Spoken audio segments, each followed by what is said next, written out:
വർത്തമാനം. അതിഥി സംഭാഷണത്തിന്റെ അനുപമവേള. നമസ്കാരം പ്രിയ ശ്രോതാക്കളെ, വർത്തമാനത്തിലേക്ക് ഹൃദ്യമായ സ്വാഗതം. ഇന്ന് ഈ പരിപാടിയിൽ നമ്മുടെ അതിഥി ശ്രീ വേണു നായർ.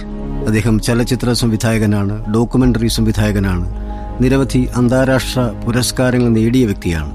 നമുക്ക് കൂടുതലായി അദ്ദേഹത്തെ പരിചയപ്പെടാം. സാർ നമസ്കാരം. നമസ്കാരം. റേഡിയോ കേരളയിലേക്ക് സ്വാഗതം. Thank you sir.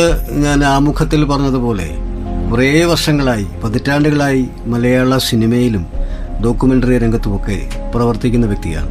ഒരുപക്ഷെ ദൂരദർശന്റെ ഒരു ആദ്യകാല ചരിത്രമൊക്കെ പരിശോധിച്ചാൽ സാറിന്റെ നാമധേയം അവിടെ ഉണ്ടാകും.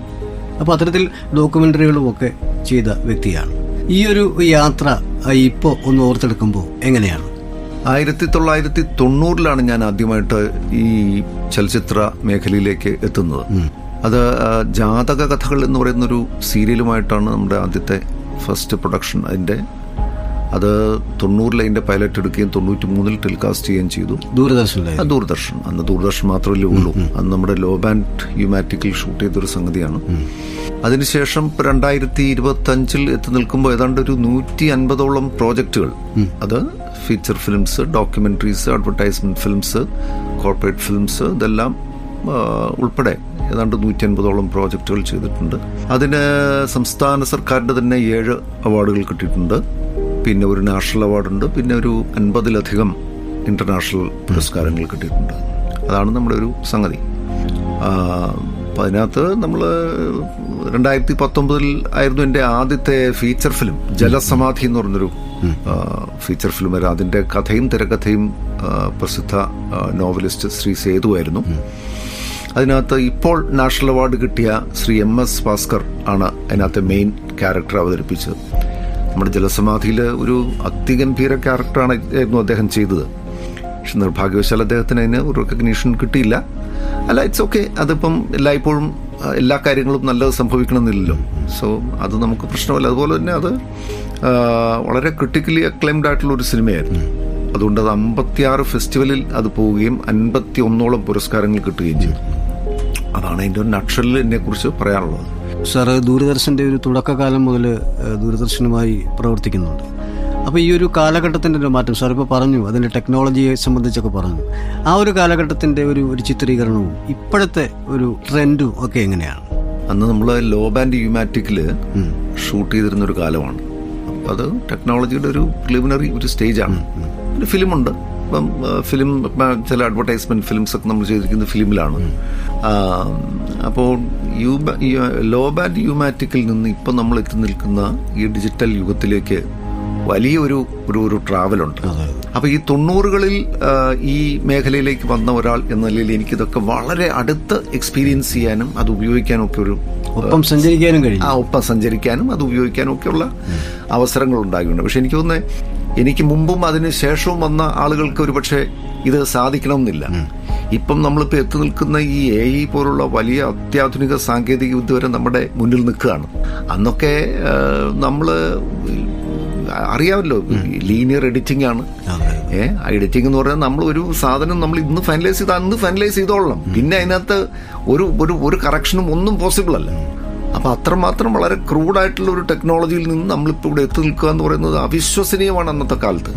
അതുപോലെ ഇപ്പൊ സിനിമയുടെ ഇപ്പൊ 35mm ഫിലിമിന്റെ ഒരു ഫോർമാറ്റിന്റെ സംഗതിയാണെങ്കിലും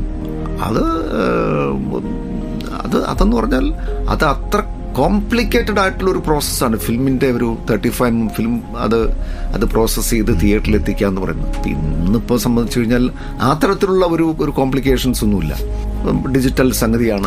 ആ ക്യാമറകളും എല്ലാം മാറി. ഇപ്പൊ 35mm ഫിലിം എന്ന് പറയുന്ന ഒരു കോൺസെപ്റ്റ് പോലും ലോകത്ത് നിലനിൽക്കുന്നില്ല. അതാണ് ആ സമയത്തൊക്കെ നമുക്ക് ഇങ്ങനെ ഒരു ചേഞ്ച്, ഒരു എവല്യൂഷൻ ഉണ്ടാകുന്നുള്ള ചിന്തിക്കാൻ പോലും പറ്റാത്ത സാഹചര്യം. അത്രമാത്രം വലിയ ചേഞ്ചാണ് സംഭവിച്ചിരിക്കുന്നത്. അപ്പോൾ അതെല്ലാം നമുക്ക് എക്സ്പീരിയൻസ് ചെയ്യാൻ സാധിക്കുന്നു എന്നുള്ളത് ഒരു വലിയ ഒരു ഭാഗ്യമായിട്ട് കണക്കാക്കുക. സാറിൻ്റെ ജലസമാധി എന്ന സിനിമ അന്താരാഷ്ട്ര പുരസ്കാരങ്ങൾ നിരവധി നേടിയ ഒരു ചിത്രമാണ്.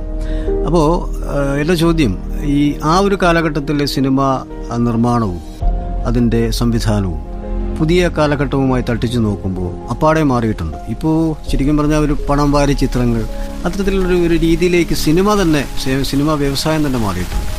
ആ മാറ്റം എങ്ങനെയാണ് സാർ ഉൾക്കൊള്ളുന്നത്? അത് അതിൻ്റെ ഒരു തീമിൻ്റെ ഒരു പ്രത്യേകതയുണ്ട്. അത് ഓഫ് കോഴ്സ് മറ്റു കാര്യങ്ങൾക്ക് ഞാൻ വരാം. അപ്പോൾ അത് തമിഴ്നാട്ടിൻ്റെ ഒരു ചില ഭാഗങ്ങളിൽ നിലനിൽക്കുന്ന വളരെ മാർജിനലൈസ്ഡ് സെക്ഷൻസ് ഓഫ് ദ സൊസൈറ്റിയിൽ ഇപ്പോഴും നിലനിൽക്കുന്നു എന്ന് പറയപ്പെടുന്നു, നമുക്കറിയില്ല. വളരെ ടെർമിനലി ഇല്ലായിട്ടുള്ള ആളുകൾ, അതായത് വളരെ രോഗാതുരമായി ഇനി ഒരിക്കലും ജീവിക്കില്ല എന്ന് കരുതുന്ന ആളുകൾ, പിന്നെ സാമ്പത്തികമായിട്ട് വളരെ പിന്നോക്കം നിൽക്കുന്ന ആളുകൾ, ഇങ്ങനെയുള്ള ആളുകളെയൊക്കെ ഏതെങ്കിലും വിധത്തിൽ ഒഴിവാക്കുന്നൊരു സംവിധാനം ഇപ്പോഴും നിലനിൽക്കുന്നു എന്ന് പറയപ്പെടുന്നു. നമുക്കത് ഇപ്പോൾ ഡയറക്റ്റ് നമ്മൾ കാണാത്തിടത്തോളം കാലം നമുക്കതങ്ങനെ കൊറോബറേറ്റീവായിട്ട് ഇങ്ങനെയുണ്ട് എന്ന് നമുക്ക് പറയാൻ പറ്റില്ലല്ലോ. അപ്പം അങ്ങനെ ഇപ്പോഴും നടക്കുന്നു എന്ന് പറയപ്പെടുന്നു. അപ്പോൾ ആ ഒരു സബ്ജക്റ്റ് നടക്കുന്നത് കേരളത്തിൻ്റെയും തമിഴ്നാട്ടിൻ്റെയും ബോർഡർ ഏരിയയിലാണ്.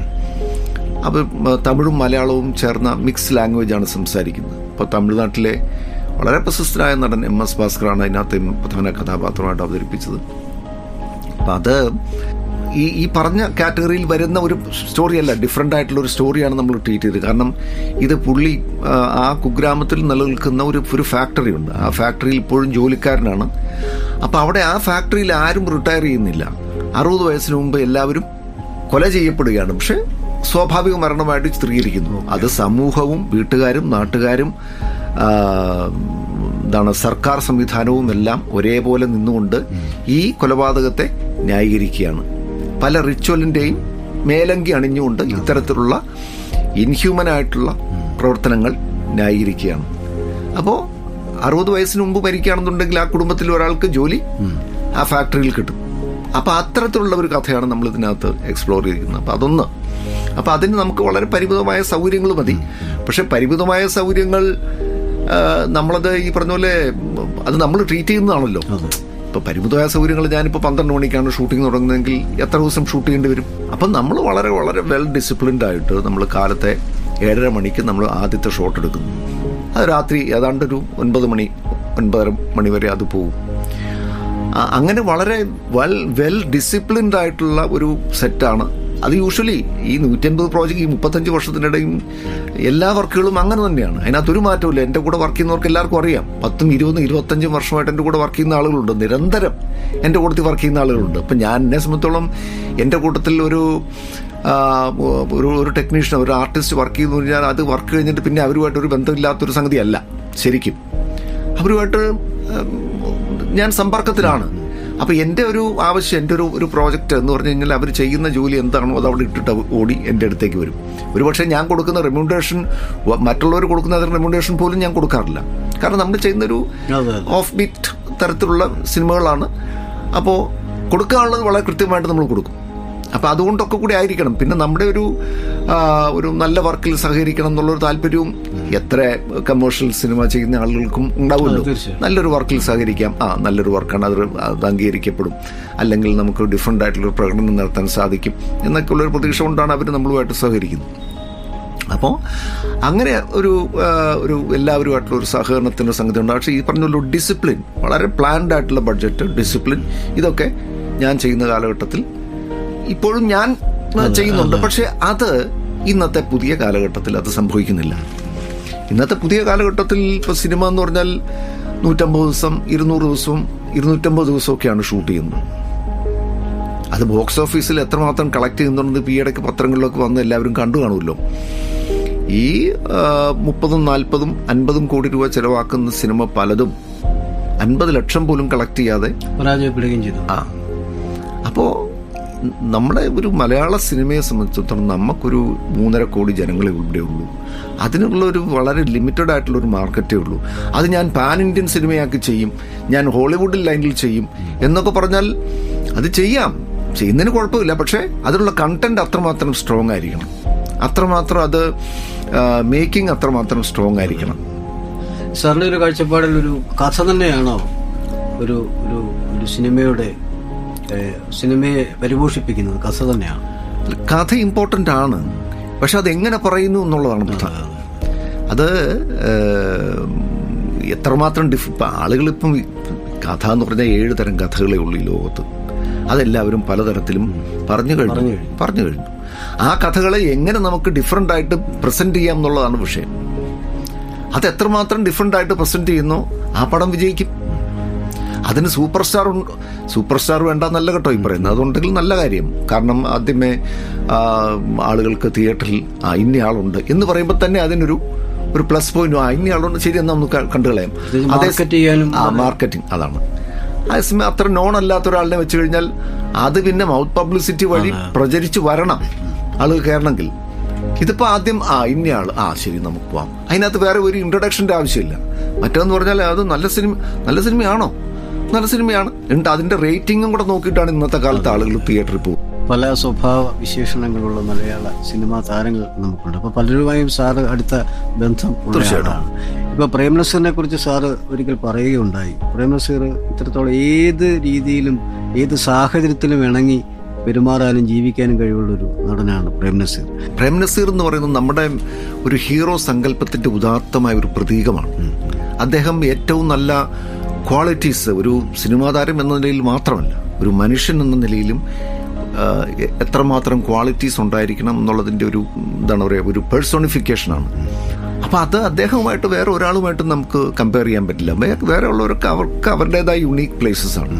പ്രേംനസീർ എന്ന് പറയുന്നത് ഞാൻ നേരത്തെ പറഞ്ഞ പോലെ, ഞാൻ ഈ സ്കൂളിൽ പഠിക്കുന്ന സമയത്ത് എൻ്റെ ഈ ഒരു പുസ്തകം വരുന്നുണ്ട്. ഇപ്പോൾ ഈ 11 മിക്കവാറും അത് റിലീസാകുമെന്ന് തോന്നുന്നു. എൻ്റെ 25 പുസ്തകം വരുമെന്നാണ് പറഞ്ഞത്. അപ്പം ഞാനൊരു ആർട്ടിക്കിൾ എഴുതിയിട്ടുണ്ട്. ഞാൻ വളരെ കുഞ്ഞായിരിക്കുമ്പോൾ CID നസീർ എന്ന് പറയുന്ന സിനിമയാണ് ഞാൻ ആദ്യം കാണുന്നത്. അപ്പം എൻ്റെ വിചാരം ഈ പ്രേംനസീറൊക്കെ ഈ 2:30 ആകുമ്പോൾ സ്ക്രീനിൻ്റെ പുറകിൽ നിന്ന് വന്ന് അഭിനയിച്ചിട്ട് പോവുകയാണെന്നാണ് എൻ്റെ വിചാരം. അപ്പോൾ ഇന്നത്തെ ഒരു അവസ്ഥയിൽ നമ്മുടെ ഒരു മാനസിക വളർച്ചയിൽ നമ്മൾ നോക്കുമ്പോൾ ഈ പ്രേംനസീർ എന്ന് പറയുന്ന ഒരു ഐക്കണാണത്. അതൊരു എംബോഡിമെന്റ് ഓഫ് ഗ്രേറ്റ് ക്വാളിറ്റീസ് ആണ്. അപ്പോൾ ആ ഗ്രേറ്റ് ക്വാളിറ്റീസ് ലൈറ്റ് ഇടുന്ന സമയത്ത് പ്രേംനസീർ സ്ക്രീനിൽ വരുന്ന പോലെ നമ്മുടെ ഉള്ളിൽ പ്രകാശം നമ്മൾ ജ്വലിപ്പിക്കുകയാണെങ്കിൽ പ്രേംനസീറിന്റെ ആ ക്വാളിറ്റീസ് പുറത്തു വരുന്നു വിശ്വസിക്കുന്ന ആളാണ്. It is my own interpretation. അപ്പം അങ്ങനെ നമുക്ക് വേറൊരാളുടെ നമുക്ക് കണ്ടെത്താൻ സാധ്യമല്ല. അപ്പം അതുകൊണ്ട് തന്നെ എൻ്റെ ഏറ്റവും വലിയ സൂപ്പർ സ്റ്റാർ എന്ന് പറയുന്നത് പ്രേംനസീർ തന്നെ അന്ന്. യെസ്. പഴയ കാലത്തെ താരങ്ങൾക്ക് മലയാള സിനിമയോട്, ഇൻഡസ്ട്രിയോട് ഒരു പ്രത്യേക താല്പര്യവും അതുപോലെ തന്നെ കമ്മിറ്റ്മെൻറ്റും ഉണ്ടായിരുന്നു. ഇക്കാലത്ത് അത് കാണുന്നില്ല. സിനിമ അഭിനയിക്കുന്നു, പോകുന്നു. അത് കവിഞ്ഞ് ഒരു സിനിമ ഇൻഡസ്ട്രിയോടൊരു കമ്മിറ്റ്മെന്റ് ഇല്ലാത്തൊരു അവസ്ഥയാണ് ഇപ്പോൾ കണ്ടുവരുന്നത്. സിനിമ ചെയ്യുന്നു, അതെ, അവർ പോകുന്നു, ഒരു റിലീസ് ചെയ്യുന്ന പല ആളുകളും അതിന്റെ പ്രൊമോഷനിൽ പോലും പങ്കെടുക്കുന്നില്ല. അവർ പൈസ വാങ്ങിക്കുന്നു, പോകുന്നു. പിന്നെ അവരുടെ ഉത്തരവാദിത്വം അതോടുകൂടി കഴിഞ്ഞു. പിന്നെ ഇതിന്റെ ഉത്തരവാദിത്വം മുഴുവൻ ചുമക്കേണ്ടതിന്റെ പ്രൊഡ്യൂസറും ഒരു പരിധിവരെ ഡയറക്ടറുമാണ്. അപ്പം അതൊക്കെ ഇപ്പോൾ ഓരോരുത്തരുടെ പേഴ്സണൽ ക്വാളിറ്റി ആശ്രയിച്ചിട്ടായിരിക്കും അത് കൈകാര്യം ചെയ്യേണ്ടതെന്നാണ് എൻ്റെ അഭിപ്രായം.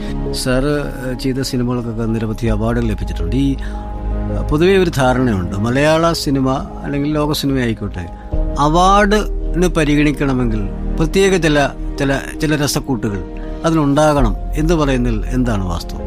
ഇത് 1970-കളിൽ നമ്മുടെ ജൂറി മെമ്പേഴ്സ് അവരുടെ മാനസികാവസ്ഥ സ്റ്റക്കാണ്. അത് മാറാതെ തന്നെ ഇപ്പം എന്ത് ചെയ്യാൻ പറ്റും? അവരുടെ ഒരു യാർഡ് സ്റ്റിക്സ് വെച്ചിട്ട് പുതിയ സിനിമകളെ അളർന്നിട്ട് എന്തെങ്കിലും കാര്യമുണ്ടോ? ഇല്ല. അപ്പോൾ ഒരു ഫിലിം മേക്കറുടെ താല്പര്യം എന്താണ്? അയാൾ എന്താണ് ഉദ്ദേശിക്കുന്നത് ഈ സിനിമയിൽ കൂടെ പറയാൻ? അയാൾ ഉദ്ദേശിക്കുന്ന ക്വാളിറ്റീസ് അയാളുടെ സിനിമയിൽ കൊണ്ടുവരിക എന്നുള്ളതേ ഉള്ളൂ. അയ്യോ, എൻ്റെ സിനിമ അങ്ങനെയാണെങ്കിലേ അത് അവാർഡ് കിട്ടുള്ളൂ കേട്ടോ, അല്ലെങ്കിൽ ഇത് വന്നു കഴിഞ്ഞാൽ ചിലപ്പോൾ അത് കിട്ടുകയില്ല കേട്ടോ. അല്ല, ഈ സബ്ജക്റ്റ് ചൂസ് ചെയ്തതിനൊക്കെ എന്തെങ്കിലും പ്രത്യേകത, എന്തെങ്കിലും പ്രത്യേകതകൾ ഉണ്ടാകാൻ വല്ല കാരണങ്ങൾ നമ്മൾ ശ്രദ്ധിക്കാറുണ്ടോ എന്നുള്ളത്? അല്ല, സബ്ജക്റ്റ് ഞാൻ നേരത്തെ പറഞ്ഞു, അതൊരു ഡിഫറെൻറ്റ് സബ്ജക്റ്റ് ആയിരിക്കണം. ഇപ്പം ഇപ്പം CBIയെ കുറിച്ച് ഒരേ സിനിമ തന്നെ 10 എടുത്തിട്ട് കാര്യമുണ്ടോ? ആരും കുറ്റം പറയല്ല കേട്ടോ. ഒരു സിനിമ തന്നെ ഒന്നിലധികം തവണ എടുക്കാൻ പാടില്ല എന്ന് വിശ്വസിക്കുന്ന ആളാണ് ഞാൻ. ഒരു തീം ഇപ്പം നമുക്കൊരു റെഫറൻസ് ആയിട്ട് നിൽക്കുന്ന ഹോളിവുഡ് സിനിമകളാണല്ലോ. ഇപ്പം ലിയോണാർഡോ ഡി കാപ്രിയോ എന്ന് പറയുന്ന ആക്ടർക്ക് ടൈറ്റാനിക്കിന് ശേഷം ആ തരത്തിലുള്ള 12 വേഷങ്ങൾ വന്നു എന്നാണ് പറഞ്ഞത്. പക്ഷെ ഒരെണ്ണം പോലും അക്സെപ്റ്റ് ചെയ്തില്ല. കാരണം ഒരു സിനിമ വീണ്ടും ചെയ്യുന്നതിൽ അർത്ഥമില്ലല്ലോ.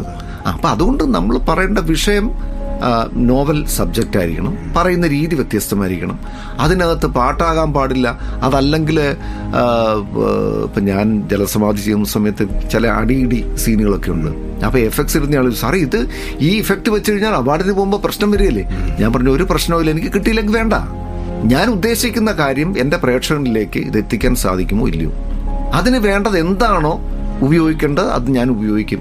അത് ഈ ഇഫക്ട്സ് എന്നല്ല. ഇനി ടെക്നോളജി ആണെങ്കിൽ ടെക്നോളജിയെക്കുറിച്ച് എല്ലാവരും വളരെ ഭയപ്പാടോടുകൂടി സംസാരിക്കുന്നുണ്ട്. അതിൻ്റെ ആവശ്യമില്ല. ഈ ടെക്നോളജി എന്ന് പറയുന്നത് നമ്മുടെ ഹ്യൂമൻ ഡെവലപ്മെൻറ്റിന് വേണ്ടിയിട്ടാണ്. അത് നമ്മുടെ വർക്കുകൾ കുറെ കൂടെ ലളിതമാക്കാനും കുറെ കൂടെ പെർഫെക്റ്റ് ആക്കാനും വേണ്ടിയിട്ടാണ് ഈ ടെക്നോളജി ഡെവലപ്പ് ചെയ്ത് വരുന്നത്. അല്ല ടെക്നോളജി ഉപയോഗിച്ചു അത് അങ്ങനെ ചെയ്തു ഇങ്ങനെ ചെയ്തു അങ്ങനെ പറയുന്നതിൽ ഒരർത്ഥമില്ല. അത് നമ്മുടെ വർക്ക് കുറെ കൂടെ ലളിതമാക്കുകയാണ് ചെയ്യുന്നത്. ആ ടെക്നോളജി ഉപയോഗിച്ചുകൊണ്ട് നമുക്ക് അതിന് അവാർഡ് കൊടുക്കേണ്ട ഇതിന് അവാർഡ് അങ്ങനെ പറയുന്നതിൽ ഒരർത്ഥമില്ല. അതിന് നമ്മൾ ഉദ്ദേശിക്കുന്ന കഥ കൃത്യമായി കമ്മ്യൂണിക്കേറ്റ് ചെയ്യുന്നുണ്ടോ ഇല്ലയോ, അതിനെന്തൊക്കെയാണോ ഉപയോഗിക്കേണ്ടത് ഞാൻ അതെല്ലാം ഉപയോഗിക്കും. Whether it is AI, whether it is special effects, what ever it may be. ഈ കേരളത്തിൽ തന്നെ നിരവധി സർക്കാർ തലത്തിൽ തിയേറ്ററുകൾ ധാരാളമായിട്ടുണ്ട്, സർക്കാരിൻ്റെ കീഴിൽ പ്രവർത്തിക്കുന്ന തിയേറ്ററുകൾ. പക്ഷെ ആ തിയേറ്ററുകളിൽ പോലും ഇത്തരത്തിലുള്ള വളരെ ചെലവ് ചുരുക്കി സിനിമ ചെയ്യുന്ന കലാമൂല്യമുള്ള സിനിമകൾ പ്രദർശിപ്പിക്കാൻ കഴിയാത്തൊരു സാഹചര്യമുണ്ട്. അതൊരു ശരിയായ നടപടിയല്ലല്ലോ. ശരിയാണ്. ഇപ്പം KSFTC എന്ന് പറയുന്ന സ്ഥാപനം, ഞാൻ അവിടുത്തെ പാനൽ ഡയറക്ടറും കൂടെയാണ്. അപ്പം അത് അവരുടെ അവർക്കും സർവൈവ് ചെയ്യണം. കാരണം അവർ ഈ പറഞ്ഞ പോലെ ഒരുപാട് ഗവൺമെൻറ് ഫണ്ട്സ് കൊണ്ടൊന്നും സർവൈവ് ചെയ്യുന്നതല്ല. അവർ ഇത്തരത്തിലുള്ള തിയേറ്ററിൽ നിന്ന് കിട്ടുന്ന വരുമാനവും ഇതൊക്കെ ഞാൻ പരിഗണിക്കണമെന്ന് ചോദിച്ചു കഴിഞ്ഞാൽ പരിഗണിക്കേണ്ട ആവശ്യമില്ല. എനിക്ക് വേണമെങ്കിൽ പറയാമേ അതൊന്നും ശരിയല്ല, അങ്ങനെയാണ് ഇത് എല്ലാ തിയേറ്ററുകളും ഒക്കെ കൊടുക്കണം എന്നൊക്കെ പറയാം. പക്ഷെ പ്രാക്ടിക്കലി നമ്മൾ നോക്കുമ്പോൾ ഇത്തരത്തിലുള്ള പ്രോബ്ലംസ് ഉണ്ട്. അപ്പോൾ അതിനെന്തെങ്കിലും ഒരു ആരെയും ഹേർട്ട് ചെയ്യാത്ത വിധത്തിൽ, അവരുടെ വരുമാനത്തെ ഹേർട്ട് ചെയ്യാത്ത വിധത്തിൽ ഏതെങ്കിലും ഒരു സംവിധാനം ഉണ്ടാക്കിയാൽ കൊള്ളാം. അല്ലാതെ ഇപ്പം എല്ലാ KSFDCയുടെ തിയേറ്ററുകളും ഇത്തരത്തിലുള്ള സിനിമകൾക്ക് വിട്ടുകൊടുക്കണം എന്നൊക്കെ പറഞ്ഞാൽ അത് പ്രാക്ടിക്കലി നടക്കുകയല്ലത്. കാരണം ഇതിന് പാരലായിട്ടൊരു സംവിധാനം അത് എന്തെങ്കിലും ഒരു സംവിധാനം ഉണ്ടാകേണ്ടിയിരിക്കും. ഏതായാലും ജനങ്ങളിൽ ഇത് എത്തണമല്ലോ. തീർച്ചയായിട്ടും കലാകാരനെ സംബന്ധിച്ച് ഒരു സംവിധാനം സംബന്ധിച്ച് തീർച്ചയായിട്ടും അൾട്ടിമേറ്റ് ആഗ്രഹം എന്ന് പറയുന്ന സിനിമ ജനങ്ങളിൽ എത്തുക എന്നുള്ളത്, തീർച്ചയായിട്ടും കാണാനുള്ള സൗകര്യം ഒരുക്കുക എന്നുള്ളത്. അതെ, ഇത് ഈ 10 പൈസ വരുമാനം കിട്ടാത്തൊരു സാഹചര്യമെന്ന് അവർക്കും റൺ ചെയ്യാൻ പറ്റാത്ത സാഹചര്യം വരും. 10 ആളുണ്ടെങ്കിലും ഒരുപോലെയാണ് AC പ്രവർത്തിപ്പിക്കുന്നത്. അതെ, അപ്പൊ അത് പലരും അത് മറക്കുന്നു. ഇത് ശരിയാണ്. ഇപ്പൊ ഞാൻ പറയേണ്ട ഉത്തരം എന്ന് പറഞ്ഞാൽ നേരെ തിരിച്ചാണ്. ഇതെല്ലാം കൊടുക്കേണ്ടതാണ്, അത് സർക്കാർ അങ്ങനെ ചെയ്യുന്നില്ല ഇങ്ങനെ ചെയ്യുന്നില്ല എന്നൊക്കെ വേണേൽ പറയാം. പക്ഷെ പ്രാക്ടിക്കൽ പ്രോബ്ലംസ് ഇതൊക്കെയാണ്. അപ്പൊ അതിനെന്താണ് ചെയ്യേണ്ടത് എന്നുള്ളതിനെ കുറിച്ച് ആലോചിക്കണം. അത് ഈ മെയിൻ സ്ട്രീം തിയേറ്ററുകളിലൊക്കെ ഇത് കൊടുക്കുക എന്ന് പറഞ്ഞാൽ അത് എത്രമാത്രം പ്രാക്ടിക്കൽ ആണെന്നുള്ള കാര്യത്തിൽ എനിക്ക് സംശയമുണ്ട്. ഇനിയിപ്പോൾ സാറ് തന്നെ ഇനിഷ്യേറ്റീവ് എടുത്ത് നടത്തുന്ന തിരുവനന്തപുരത്ത് സംഘടിപ്പിക്കുന്ന ചലച്ചിത്രമേളയിലേക്ക് വരാം. ഏതാണ്ട് 5 വർഷമായി ഒരിക്കൽ പോലും തടസ്സം നേരിടാതെ കൃത്യമായി എല്ലാ വർഷവും ചലച്ചിത്രമേള സംഘടിപ്പിക്കുകയാണ് തിരുവനന്തപുരത്ത്. അപ്പോൾ ഇപ്രാവശ്യം അത് ഏരീസ് പ്ലസ് തിയേറ്ററിലാണ്. ഒക്ടോബർ 30, 31 തീയതികളിലാണ് ഈ ഒരു തിയേറ്ററിൽ ഈ ഒരു പ്രദർശനം നടക്കുന്നത്. അതിൽ വേറെ മറ്റൊരു പ്രധാനപ്പെട്ട കാര്യം, എല്ലാ പ്രേക്ഷകർക്കും ഫ്രീ ആയി കാണാൻ പറ്റുന്ന തരത്തിലാണ് താങ്കൾ ഇത് വിഭാവന ചെയ്തിരിക്കുന്നത്. എന്താണ് ഈ ഒരു സിനിമ ഇത്തരത്തിലുള്ള പ്രദർശനത്തിലേക്ക് താങ്കളെ നയിച്ച ഒരു ഘടകം? കുറേ വർഷങ്ങളായിട്ട് മുടക്കം കൂടാതെ നടക്കുകയാണ്. അത് ഇന്നത്തെ കാലത്ത് ഒരുപാട് ഫിലിം ഫെസ്റ്റിവൽസ് ഉണ്ട്, ഇല്ലയെന്ന് പറയുന്നില്ല. പക്ഷേ പലപ്പോഴും നല്ല സിനിമകൾ തഴയപ്പെടുന്നു. അത് ഇവിടെ മാത്രമല്ല, ആഗോളതലത്തിൽ അത് സംഭവിക്കുന്നു. ഇപ്പോൾ കാൻ ഫിലിം ഫെസ്റ്റിവൽ ലോകത്തിലെ ഏറ്റവും വലിയ ഫെസ്റ്റിവലുകളിൽ ഒന്നാണ്. അപ്പോൾ അത് പിന്നെ സൺഡാൻസ് ഉണ്ട്, വെനീസ് ഉണ്ട്, മോസ്കോ ഉണ്ട്, അത് അങ്ങനെയൊക്കെ ഉണ്ട്. എന്നിരുന്നാൽ പോലും കാനാണ് കൂടുതൽ റെസ്പെക്റ്റബിലിറ്റി ഉള്ള ഒരു ഫെസ്റ്റിവൽ. അപ്പോൾ അവിടെ 40,000-45,000 ഫിലിംസാണ് ഒരു വർഷം വരുന്നത്. അപ്പോൾ അതിനകത്ത് നിന്ന് സെലക്ട് ചെയ്യപ്പെടുന്ന 10-20 ഫിലിംസാണ്. അതിൻ്റെ അർത്ഥം ബാക്കിയുള്ള സിനിമകൾ എല്ലാം മോശമാണെന്നാണോ? അല്ല, ഒരിക്കലുമല്ല.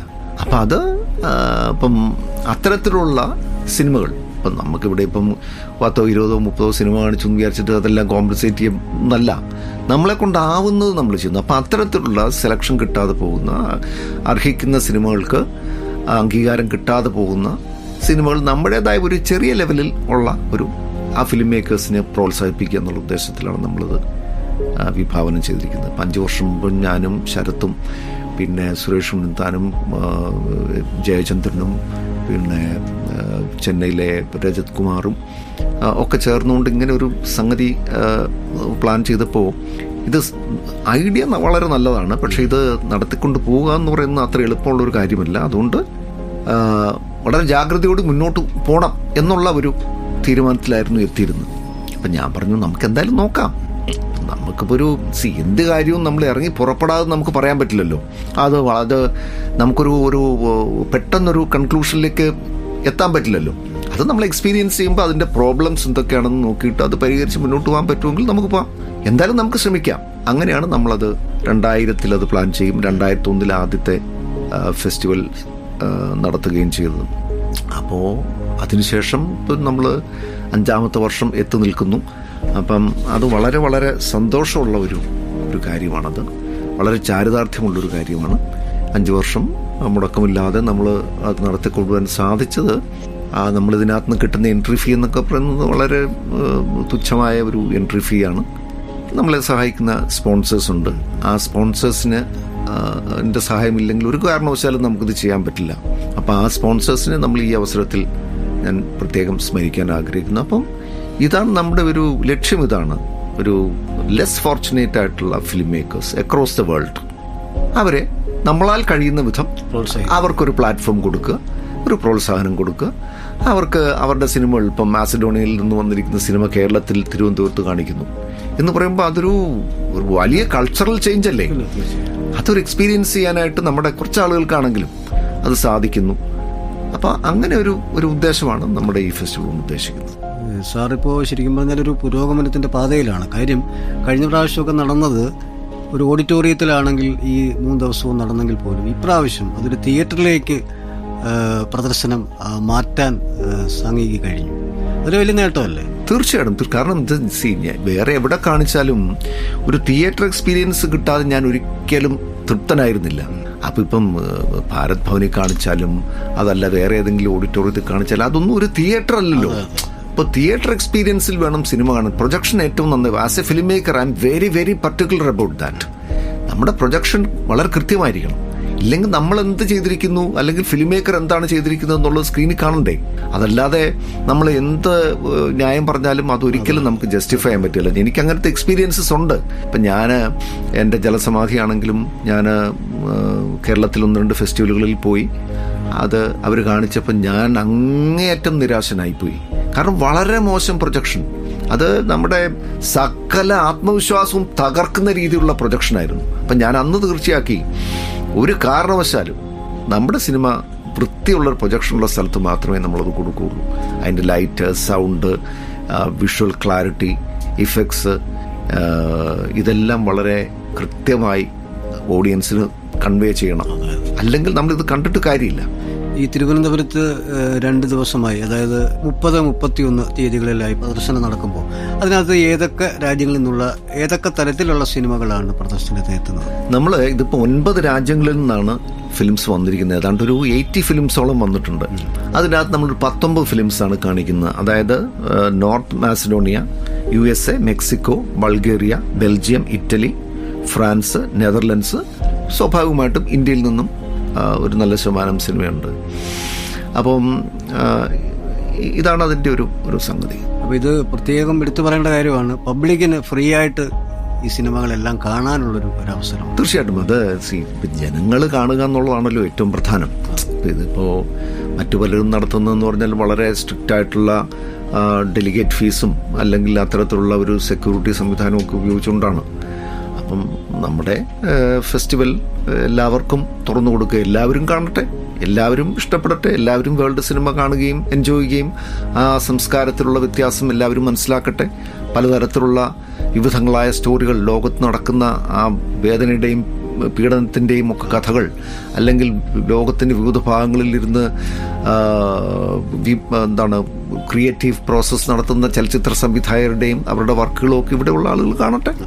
അതാണ് നമ്മുടെ ഉദ്ദേശം. ഓരോ രാജ്യത്തിൻ്റെ സിനിമ കാണുമ്പോൾ ആ രാജ്യത്തിൻ്റെ കൾച്ചർ കൂടെയാണ് നമ്മൾ മനസ്സിലാക്കുന്നത്. തീർച്ചയായിട്ടും. അവരുടെ സാമൂഹികവും സാംസ്കാരികവുമായിട്ടുള്ള പിന്നെ അതെ രാഷ്ട്രീയവുമായിട്ടുള്ള എല്ലാ ആസ്പെക്റ്റുകളും ആ സിനിമയിൽ റിഫ്ലക്ട് ചെയ്യും എന്നുള്ള കാര്യത്തിൽ സംശയമില്ല. അതിവിടെ ഉള്ളവർ കാണുകയും പഠിക്കുകയും എക്സ്പീരിയൻസ് ചെയ്യുകയും ചെയ്യട്ടെ. അത് തന്നെയല്ല, ഇവരിൽ കുറെ ആളുകൾ വരുന്നുണ്ട്. കഴിഞ്ഞ വർഷമൊക്കെ സ്വീഡനിൽ നിന്നും സ്വിറ്റ്സർലൻഡിൽ നിന്നൊക്കെ ഫിലിം മേക്കേഴ്സ് വന്നിരുന്നു. അവർക്ക് ഇവിടെയൊക്കെ കണ്ടിട്ട് ആകെ അവർ ഞെട്ടിയിരിക്കുകയാണ്. കാരണം അങ്ങനെ ഒരു ടൂറിസത്തിന്റെ ഒരു പോസിബിലിറ്റിയും കൂടെ അതിനകത്തുണ്ട്. കാരണം അപ്പൊ സ്വീഡനിൽ നിന്ന് അവരിവിടം വരെ വരുന്നെങ്കിൽ ഈ ഒരു കാരണം കൊണ്ട് മാത്രം വരുന്നതാണ്. അവർ ഇതിനു മുമ്പ് ഇന്ത്യ വിസിറ്റ് ചെയ്തിട്ടില്ല. അപ്പൊ അങ്ങനെയൊക്കെയുള്ള ഒരു സാധ്യതകളും കൂടെ നമ്മൾ തുറന്നു കൊടുക്കുകയാണ്. ഇപ്പൊ ഇപ്രാവശ്യമാണെങ്കിലും കൽക്കട്ടയിൽ നിന്നും ബോംബെ നിന്നും ചെന്നൈയിൽ നിന്നും ഒക്കെ ആളുകൾ വരുന്നുണ്ട്. അവരും ഈ ബോംബെയും കൊൽക്കത്തയിൽ നിന്നൊക്കെ വരുന്ന ആളുകൾ കേരളം വിസിറ്റ് ചെയ്യാത്ത ആളുകളാണ്. അപ്പം അരുണാചൽ പ്രദേശിൽ നിന്നുള്ള ആളുകൾ വരുന്നുണ്ട്. അപ്പം അതൊക്കെ നമ്മുടെ സംസ്കാരം അവർക്ക് എക്സ്പീരിയൻസ് ചെയ്യാനുള്ള ഒരു ഓപ്പർച്യൂണിറ്റിയും കൂടെയാണ്.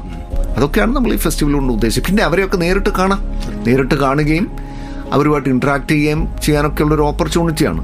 അതുകൊണ്ട് അതാണല്ലോ ഈ ഫെസ്റ്റിവൽ കൊണ്ട് ഉദ്ദേശിക്കുന്നത്. നമ്മൾ സ്ക്രീനിൽ കാണുന്ന നടന്മാരെ അല്ലെങ്കിൽ അത് ചെയ്തിരിക്കുന്ന ഫിലിം മേക്കേഴ്സിനെ നമുക്ക് തൊട്ടടുത്തിരുന്ന് ഒരുമിച്ചിരുന്ന് നമ്മൾ സിനിമ കാണുകയും അതിനുശേഷം 2 മണി മുതൽ 3 മണി വരെ വേണമെങ്കിൽ അതിനൊരു ഇന്ററാക്ഷൻ സെക്ഷൻ നമ്മൾ പ്ലാൻ ചെയ്തിട്ടുണ്ട്. അവരോട് സംസാരിക്കാം. അപ്പൊ അതിനൊക്കെയുള്ള ഒരു ഓപ്പർച്യൂണിറ്റിയാണിത്. അപ്പോൾ ഏതായാലും സാറിന്റെ ഈ ഒരു ചലച്ചിത്രമേള ഒരു വലിയ വിജയമാകാൻ പ്രാർത്ഥിക്കുന്നു. Thank you so much. അതുപോലെ സാറിന്റെ സിനിമാ ജീവിതത്തിന് കൂടുതൽ അവാർഡുകൾ ഇനിയും സാറിനെ തേടി എത്തട്ടെ എന്നുകൂടി ആശംസിക്കുന്നു. നന്ദി, ഇത്രയും നേരം റേഡിയോ കേരളയോട് സംസാരിച്ചത്. Thank you so much. എന്നെ ഈ റേഡിയോ കേരളയിലേക്ക് ഇൻവൈറ്റ് ചെയ്തതിന് വളരെ സന്തോഷം. നന്ദി. Thank you so much.